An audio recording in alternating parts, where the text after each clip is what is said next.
ഈ ലോകം എന്ന് പറയുന്നത് സുഖിക്കാനുള്ള ലോകമല്ല, അടിച്ചു പൊളിക്കാനുള്ള ലോകമല്ല, തിമിർത്താടാനുള്ള ലോകമല്ല. അൽ യൗമ അമലുൻ, ഇത് അധ്വാനത്തിന്റെ ലോകമാണ്. ഇന്നമാ തുവഫൗന ഉജൂറക്കും യൗമൽ ഖിയാമ, പ്രതിഫലത്തിന്റെ ലോകം വരാനിരിക്കുന്നു. ഒരാൾ ഇവിടുത്തെ വ്യഭിചരിച്ചു, അതിന്റെ സീക്വൻസ് ആയിട്ട് എയ്ഡ്സ് വന്നു, ലഹരി ഉപയോഗിച്ചു, അയാളുടെ ആന്തരിക അവയവങ്ങൾക്ക് കേടുവന്നു. ആയോ? ശിക്ഷയായോ? ഇല്ല. ഇന്നമാ തുവഫൗന ഉജൂറക്കും യൗമൽ ഖിയാമ. ശിക്ഷ വേറെ വരുന്നുണ്ട്.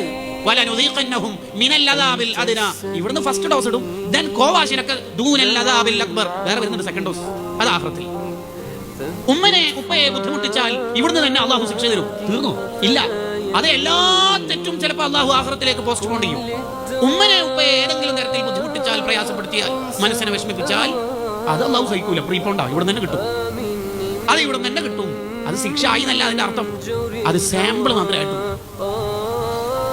പ്രതിഫലം എന്ന് പറയുന്നത് പരലോകത്താണ്, അന്ത്യനാളിലാണ്, മരണത്തിന് ശേഷമുള്ള ജീവിതത്തിലാണ് പ്രതിഫലം അനുഭവിക്കാൻ പറ്റും. ഈ ലോകം എന്ന് പറയുന്നത് കഷ്ടപ്പെടാനുള്ള ലോകമാണ്.